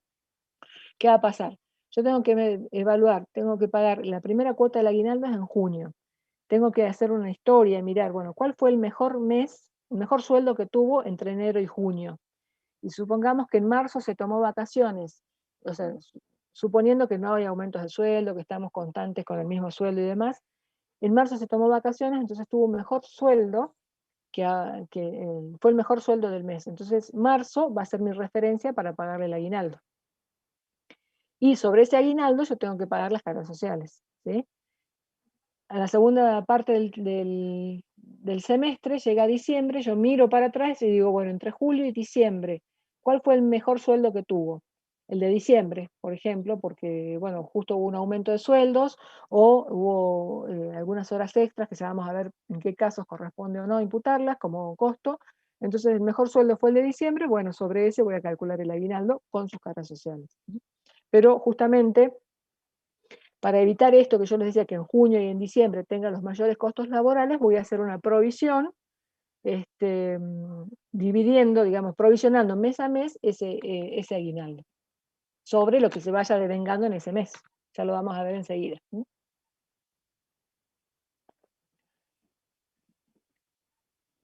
Y esto decimos, es cierto, pues yo sé que sí o sí tengo que pagar el aguinaldo. Lo que no voy a ir haciendo la provisión y después cuando llegue el momento de pagar voy a ver si lo que provisioné me alcanzó o no, pero eso ya va para la parte financiera, digamos. ¿Estamos? Bueno, tenemos después como cargas sociales inciertas lo que llamamos el ausentismo pago. Y acá les reitero lo que les decía al comienzo. Esto lo tenemos que mirar si estamos trabajando con personal que trabaja por jornales. Si yo tengo un personal que trabaja de manera mensual, como por ejemplo el personal administrativo, esto que vamos a ver ahora no me va a incidir para nada. Pero sí me incide para el caso de empleados jornalizados. ¿Qué significa el ausentismo pago? Son remuneraciones que debe abonar el empresario sin recibir la contraprestación del empleado. O sea, son ausencias de carácter pago. Y que puede ser, inclusive se pueden agravar porque si el empleado, yo tengo que no solamente pagarle a él que no vino a trabajar, sino a la vez a pagar un reemplazo. Entonces tengo un costo adicional también. Se debe determinar su imputación a los costos en forma homogénea. Eso. Otra cuestión, lo mismo que el aguinaldo. O sea, yo no puedo tener, tengo que ver cómo lo puedo homogeneizar para tener la misma incidencia de los ausentismos a lo largo del año. Y no que porque en enero tuve vacaciones tengo más costo, porque en febrero hubo vacaciones tengo más costo, o porque, o sea, en realidad tengo que buscar la forma de que la incidencia de ese ausentismo sea pareja, igual que sea pareja en todo el año. Entonces, ahora vamos a ver cómo hacemos para que podamos determinar de manera anticipada cuánto va a ser la incidencia en porcentaje del ausentismo pago para determinarla en el costo de nuestro costo laboral. Bueno, lo que les decía acá, el personal mensualizado con remuneración fija por mes calendario no requiere de cubrir esas ausencias, pero si yo tengo un personal afectado a la producción, sí tengo que cubrir las ausencias o tengo que pagarlas sin recibir contraprestación. ¿Cómo se trabaja prácticamente? O sea, ¿cómo hacemos ese trabajo? Vamos a determinar los días de ausentismo. Es decir, los días de ausentismo es cuántos días yo tengo que pagar sin recibir como contraprestación nada por parte de este empleado al que le estoy pagando o inclusive hasta llegar a reemplazarlo. Todos los años tenemos que trabajar con almanaque en mano y ver cuántos feriados van a incidir en nuestros días de trabajo. Si nosotros tenemos empresas que trabajan de lunes a viernes, los feriados que caigan sábado y domingo no van a incidir ni los tenemos que tener en cuenta. Pero si yo tengo trabajo de lunes a lunes, entonces si tengo feriados sábados y domingos también los voy a contemplar porque son días que no voy a recibir contraprestación o que si recibiéndolas voy a tener que pagarlas de manera adicional. Entonces, por ejemplo, suponiendo esta empresa que trabaja de lunes a viernes, nos agarramos el almanaque y vemos qué feriados tenemos. Bueno, el 1 de enero, el 15 y el 16 de febrero que fue carnaval, el 24 de marzo que fue el Día de la Memoria por la Verdad y Justicia, el 2 de abril que este año coincidió con el Viernes Santo, si no tendríamos otro feriado ahí, el 1 de mayo, Día del Trabajador, bueno, este año creo que es sábado, o sea que en realidad no deberíamos contemplarlo si es que trabaja sábado y domingo, no trabaja sábado y domingo, 24 y 25 de mayo, porque el 24 es feriado puente y el 25 el día del primer gobierno patrio. El 20 de junio, que es la muerte del general Belgrano, que cae lunes, y el martes, como este es lunes, el feriado de Güemes, que ahora es nacional, se pasa al 21, o sea que ahí tenemos otro feriado, que es martes creo. El 9 de julio, el Día de la Independencia, el 16 de agosto, que se traslada del 17 al 16, el 11 de octubre, que el 12 se pasa al 11, Día de la Diversidad Cultural, el 22 de noviembre, en realidad es el 20, pero se pasa al 22, que creo que es lunes, el 8 de diciembre, el Día de la Inmaculada Concepción de María, y el 25 de diciembre, Navidad. Entonces sumamos, decimos, bueno, tenemos 16 feriados al año. que no vamos a trabajar, pero que tenemos que pagar. No tenemos que, no vamos a recibir contraprestación, o si la recibimos tenemos que pagar doble. Con almanaque en mano también me fijo cuántos sábados y domingos tiene esta empresa. Bueno, si yo digo que trabajo de lunes a viernes, sábados y domingos los tengo que excluir. Tengo 52 sábados, 52 domingos, o sea que tengo 104 días que no voy a trabajar. De los 365, 104 que no trabajo. En función a la estadística que tiene la empresa, porque de acuerdo a la antigüedad de su personal, las vacaciones anuales en promedio son de 14 días. O sea, tengo personal que es joven en promedio, por eso tiene hasta 14 días. Licencias por enfermedad, de acuerdo a las estadísticas, de acuerdo a los legajos y el estudio que hacemos a todo el personal que tiene la empresa, hay 8 días de promedio.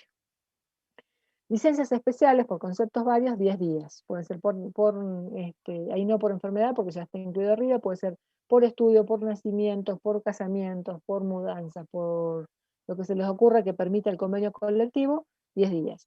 Y el día del gremio, que todos los convenios colectivos fijan un día del gremio, que o no se trabaja, o si se trabaja se paga doble, que es un día. Entonces, de manera tal que, en principio, acá nosotros decimos, si nosotros trabajamos de lunes a viernes, sabemos que los días laborales teóricos que nos quedan para trabajar son los 365 menos los 104 días que suman los sábados y domingos. O sea que yo tendría para trabajar 261 días, de lunes a viernes. Pero ¿qué pasa? No tengo esos días porque tengo los feriados, tengo las licencias, entonces tengo que ver cuántos de estos 261 días en realidad me quedan disponibles para el trabajo. Entonces, ¿qué hacemos? A los días laborales teóricos, que son los 261, o sea, los 365 menos los sábados y domingos, le restamos los feriados nacionales, que dijimos que para este caso eran 16, las vacaciones que eran 14, los días por enfermedad que eran 8, las licencias especiales 10 y el día del gremio 1. 49 Profe, días. ¿solamente se toman en cuenta los feriados nacionales, no los provinciales? Sí, porque los feriados provinciales no se pagan dobles, o sea, tienen el tratamiento como si fuera un día no laborable. Entonces, no hace falta incluirlos porque no tienen una remuneración adicional. En realidad se paga igual. Se trabaje o no se trabaje, se paga como un día simple. Entonces, los feriados provinciales no los contemplamos, de acuerdo a la ley de contrato de trabajo. ¿Estamos? ¿Sí? Sí, profe, gracias. Bien. Los días laborales, por ejemplo, puede haber inclusive hasta feriados municipales, pero los feriados municipales tampoco. O sea, puede ser que vos digas, bueno, está bien, no voy a... puede ser, si decidís que no vas a trabajar, o sea, en realidad corre como un día normal, no tiene un plus, ¿sí? Ni el provincial ni el municipal. El único que tiene un plus adicional es el feriado nacional. Entonces, de los días laborales teóricos, menos la sumatoria de todos estos días, que sé que en estos casos no voy a recibir contraprestación, en este caso podría recibirla, pero la tendría que pagar doble, y en estos casos además podría darse el caso que a la vez tenga que reemplazar a la gente, porque si yo tengo pocos empleados y ver que si se va de vacaciones 2 ya me afecta la planta productiva, probablemente tenga que buscar un reemplazo, entonces genera un costo adicional. Me quedan, de los 261, me quedan netos trabajados, o sea, netos disponibles, en realidad 212. Yo les decía, esto lo tendríamos que llevar a horas de trabajo. Yo les decía, en el caso del ejemplo, esta empresa trabaja 9 horas por día.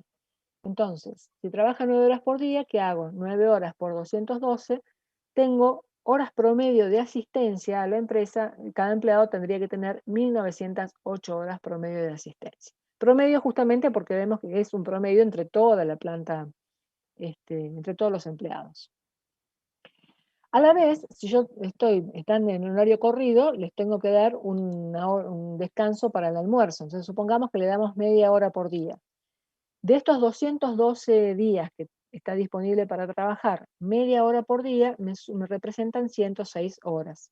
Que hice 0,5 por 212, 106 horas. Entonces, de las 1908 horas promedio de asistencia, tengo que deducir estas 106 horas porque sé que esas horas no las va a afectar a producir porque es su hora de almuerzo. Entonces, 1908 horas de asistencia anual, promedio, menos las 106 horas de descanso diario, me quedan horas netas anuales laborales, 1.802 horas. Entonces, ese dato es importante porque ahora tenemos que armar la matriz del costo laboral. Bien, ¿cómo armamos esa matriz? Habíamos dicho que armamos un cuadrito, ustedes en la práctica lo van a ver, o sea, estas contribuciones patronales que acá están resumidas, sí están resumidas, que era 27,50, lo van a ver por columnas, o sea, van a ver cómo se llega a los 27,50, pero esto es lo que habíamos sumado acá más atrás, donde lo sumamos, acá. Esos 27,50 son los que les estoy mostrando ahora. Dice, contribuciones patronales, 27,50. Sueldo anual complementario, ¿se acuerdan que dijimos que lo íbamos a homogeneizar? Entonces, para no tener esos dos picos en junio y en diciembre, decíamos que la incidencia es del 8,33 por mes, que es un sueldo dividido 12, los 12 meses del año. Sobre ese sueldo yo tengo que pagar las cargas sociales ciertas, o sea, este 27,50. O sea que las contribuciones patronales sobre el aguinaldo es, a este 8,33% le tengo que cargar el 27,50%. Entonces me queda, la incidencia de eso representa un 2,29. Luego tengo el ausentismo pago. Supongamos que yo tenga que reemplazar a toda la... O lo reemplazo, o si lo trabajan lo tengo que pagar. Tengo, ¿cómo llegué a este 24,47? Yo dije que ese ausentismo pago, me voy un poquito para atrás, eran 49 días. Entonces, ¿qué hago? 49 días por 9 horas de trabajo, me da 49 por 9, vamos a hacer el cálculo. 49 por 9, pues lo tenía y lo borré. 49 por 9. 441, profe. Bien, 441.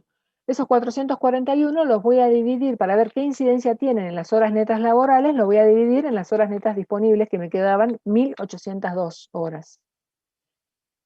441 dividido en 1.802, ¿cuánto nos da?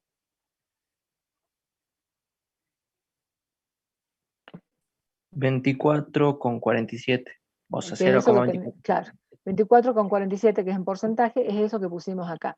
Entonces, estos 24,47, anótenlo porque después, como no lo puse ahí al costado, se me borró el comentario, para que después se acuerden cuando estén estudiando de dónde salían. De hacer los 49 días de ausentismo pago por las 9 horas, eso nos da 441, y esos 441 los dividíamos en 1.802, que son las horas estas que tenemos acá, horas netas laborales anuales promedio. Esa es la incidencia del ausentismo pago. Suponiendo que en el caso que yo tenga que hacer un 100% de reemplazo, o sea que si la gente se fue de vacaciones la tengo que reemplazar, o si está con licencia la tengo que reemplazar, o si es feriado igual va a venir a trabajar, entonces le tengo que pagar el doble. Si fuera que mientras está ausente yo no tengo que reemplazar, este porcentaje ya cambiaría. Tendríamos que ver cómo calcularlo para que disminuya, porque no sería lógico que yo castigue con el costo algo que realmente no es costo. Sobre este ausentismo pago, yo tengo que pagar las cargas sociales ciertas, o sea, los 27,50. Entonces calculo sobre los 24,47, los 27,50. Me da, esa incidencia es el 6,73%. Sobre ese ausentismo pago también tengo que calcular el aguinaldo, porque es un sueldo de vengado, entonces va a llevar aguinaldos, porque yo justamente tengo que ir haciendo la provisión mes a mes. Entonces, sobre este 24,47 calculo el 8,33%, que es la incidencia del aguinaldo, y me da 2,04. Y sobre estas contribuciones patronales, que es el SAC sobre el ausentismo, tengo que calcular también las contribuciones patronales, o sea, el 27,50. Entonces, y eso me da 0,56. Entonces, fíjense, cómo vamos sumando costos que nosotros pensábamos que no era tanto, y llegamos al 71,92%. Entonces, ¿qué quiere decir esto? Que por cada 100 pesos que yo pague, supongamos de sueldos, por cada 100 pesos de vengados de sueldos, voy a tener un costo adicional de 71,92. Este gráfico que tenemos acá es justamente para evitar estas fluctuaciones, ¿sí? De que un mes tenga más costo que el otro por el aguinaldo, por las vacaciones, por los ausentismos, por los feriados, por lo que fuera, es que hacemos esta matriz y vamos a cargar a todos los meses del año como costo laboral el 71,92% sobre los sueldos devengados. Entonces estamos fijando un monto de cargas sociales parejo para todo el año. Y esto lo llamamos cédula de cargas sociales o matriz de cargas sociales, ¿sí? Esto es, entonces, acá fíjense, me está diciendo que por cada 100 pesos de devengamiento de sueldo, el costo que voy a tener adicional es del 71,92%. Fíjense si es o no alto el costo laboral que se paga en nuestro país. Bien, ¿qué hora es? Seguimos. ¿Alguna duda con esto? Profe, a eso le tendríamos que agregar el costo por uniforme. Sí, si tuviéramos el uniforme, ¿qué haríamos? Supongamos, bueno, el uniforme tenemos que saber cuánto pagamos por mes, decimos, bueno, por uniforme. Supongamos que pagamos 2.500 pesos por uniforme, entonces, y entregamos 2 uniformes o entregamos 4, sacamos el costo, y eso lo dividimos para llevarlo un porcentaje en la cantidad de horas disponibles. Por ejemplo, no sé, 10.000 pesos dividido en 1.802. Entonces te va a dar, en realidad hay que sacar una tarifa promedio, perdón, me está faltando, que no la tengo acá. Tendría que multiplicar por una tarifa promedio, que no la tengo acá, por eso la van a ver en el trabajo práctico, y sacar cuál es la incidencia en porcentaje y la incorporarían en la matriz. Hay empresas que, por ejemplo, hacen también previsiones para despidos. Entonces, también deberían incorporar el porcentaje que estiman incluir como despido. Entonces, iría como otro ítem más a incorporar dentro de la matriz. Si yo tengo que pagar un seguro, también lo tengo que incorporar. Fuera de este que vimos acá, del seguro obligatorio y demás. O sea, todo lo que yo tenga como obligación de afrontar por tener un empleado, llámese uniformes, llámese comida, llámese útiles o material de trabajo, todo lo que sea, tendré que determinar su costo y ver cómo lo convierto en un porcentaje y lo incorporo en la matriz. Por eso yo les decía, por ejemplo, si tengo una previsión para despidos, también la incorporo en la matriz. ¿Sí? Profe, Sí. ¿el ausentismo pago con 100% de reemplazo sería lo que le estoy pagando al empleado ausente más lo que le pago al empleado de reemplazo, por ejemplo? Exactamente. O sea, Exactamente. sería 2 veces. Claro. Porque le estoy pagando al empleado que no viene, porque yo no puedo decir, porque estás enfermo no te pago. Y le tengo que pagar. O porque estás de vacaciones no te pago. O sea, le tengo que pagar. Y a la vez, si lo tengo que reemplazar, se me está duplicando. Entonces sería esa incidencia. Y yo ahora justo no tengo acá, estaba viendo, pensaba que tenía el otro cálculo. Para la próxima clase vamos a ver cómo sería si no tuviera que reemplazar el 100%, cómo adecuaríamos ese porcentaje. Y eso me comprometo para que lo veamos en la próxima clase porque no tengo el cálculo hecho ahora. Bien.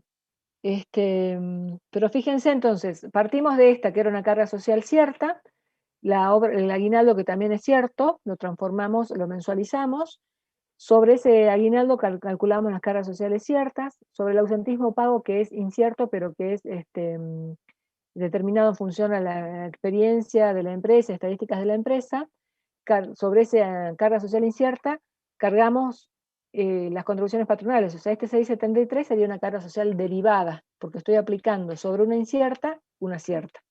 ¿Sí? Sobre esa misma carga social, sobre ese ausentismo, calculamos el aguinaldo, las cargas sociales sobre el aguinaldo y las contribuciones patronales sobre ese aguinaldo. O sea que en realidad, lo mismo, ya se los dije. O sea que en realidad tenemos acá estamos viendo casos de cargas sociales ciertas, cargas sociales inciertas y cargas sociales derivadas. Las 3 clasificaciones que vimos recién. ¿Alguna duda? Profe, hay un compañero preguntó si el Sí. ausentismo pago sería que de las horas promedio trabajadas el 24,47% correspondería a este ausentismo. Y yo tampoco entendí bien el ausentismo pago. ¿Lo podría volver a explicar? El ausentismo pago es esto que tenemos acá. Me vuelvo para atrás. El ausentismo pago es, yo sé que porque esta empresa trabajaba de lunes a viernes, excluí los sábados y domingos. Si trabajara de lunes a lunes, mis días laborales teóricos serían 365. O si trabajara de lunes a sábado al mediodía, serían 52 sábados y 52 domingos y 26 sábados, porque medio sábado lo trabajan, ¿sí? Eso va a ¿Solo depender de cómo desempleado nomás, trabajes. profe? No, esta es la matriz para la empresa, de toda la empresa, ¿sí? Entonces, si vos trabajás de lunes a sábado a mediodía, deducirías de los 365 los domingos, todos los domingos, y de los sábados la mitad. O sea, si son 52 sábados al año, 26, porque los otros al mediodía lo trabajás. En el caso de este ejemplo, dijimos que sábado y domingo no trabaja, por eso de los 365 restamos los 104, 52 sábados y 52 domingos. Luego dijimos que con el almanaque en manos habíamos calculado cuántos feriados teníamos, y eran todos estos que estaban acá, que eran 16. El año pasado, por ejemplo, los feriados eran 19, creo, o 20, no me acuerdo. El año que viene, capaz que en vez de ser 16 son 15, o son 22, o son 18. O sea, siempre tenemos que hacer este estudio, este análisis lo tenemos que hacer todos los años. Y generalmente lo haremos en diciembre para proyectar lo que va a pasar el año que viene, en enero, a partir de enero. Esto surgía de experiencias de la empresa, es decir, en función de, no experiencias, sino estadísticas que tiene la empresa en función de la antigüedad de sus empleados, dijimos, por convenios, por ley y demás, son empleados jóvenes porque tienen en promedio 14 días de vacaciones. Uno tendrá 14, otro tendrá 21 y otro tendrá 28, pero en promedio, entre todos los empleados que tiene la empresa, el promedio es de 14. Las licencias por enfermedad, capaz que uno no falta nunca, otro faltan todos los meses 2 días, otro faltan 5 días. Y entonces del promedio que hicimos en función a todas las licencias por enfermedad que todos los días que se enferman los empleados, sacamos 8 días. Y en función a licencias especiales, por nacimiento, por casamiento, por mudanza, por fallecimiento, por estudio, por lo que sea, en promedio, o sea, hay empleados que no pedirán jamás licencia y hay otros que se usan todas las licencias habidas y por haber, entonces del promedio sacamos 10 días. Y el día del gremio, que por convenio sabemos que siempre existe, que para camioneros el 15 de diciembre, para personal de salida el 21 de septiembre, para comercio el 26 de septiembre, bueno, cada actividad tiene su propio día del empleado de comercio, de camionero, de ATSA, lo que fuera, es un día. Entonces, decimos que de los 261 días que nos quedan laborales, teóricos, porque serían de lunes a viernes, ¿sí? Tenemos que excluir todos estos días que en promedio no van a trabajar los empleados, o que si trabajan los tenemos que reemplazar o pagarles. Si en feriado nacional trabaja, lo tenemos que pagar doble.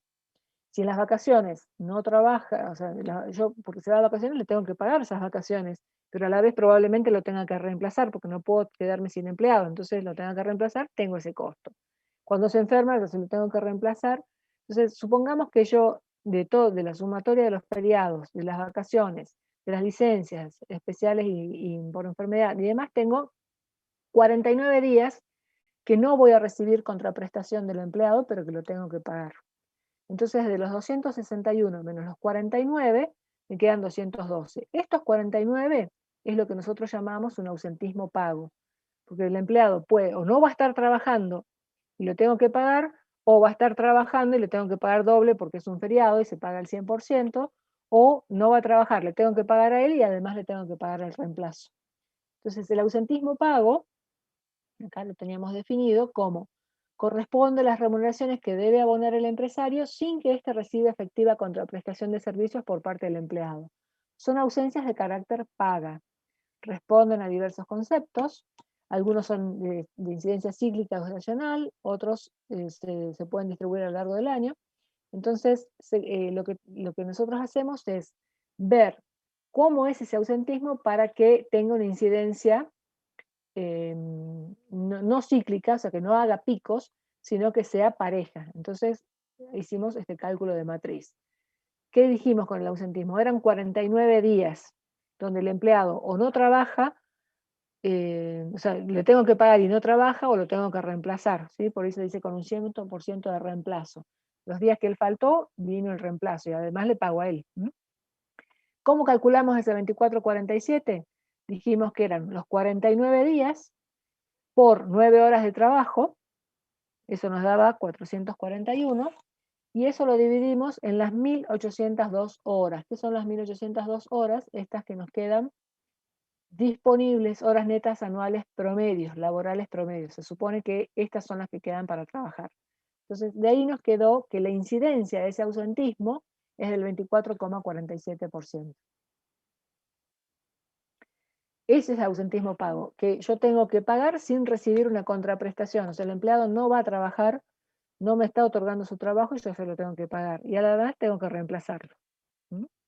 Gracias, profe. ¿Sí? ¿Se entendió? Clarísimo, profe. Buenísimo, bárbaro entonces. Bueno, entonces, nos quedarían 3 o 4 temitas, pero bueno, no los quiero enloquecer porque ya estamos medio sobre. ¿Qué hora es? 21:48, no, ya me pasé.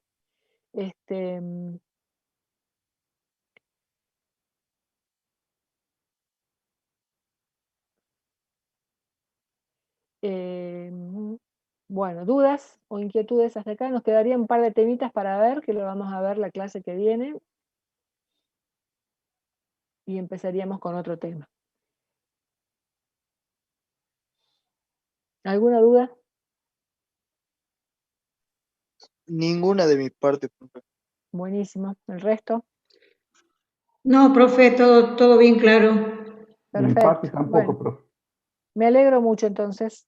Yo les voy, miren, no tuve tiempo de subir hoy, volví a escanear el libro, pero me lo habían escaneado de manera individual, así que lo tengo que compaginar y les voy a subir. Ahora lo escaneé de otro libro que es de Costos para Empresarios de Jiménez, donde,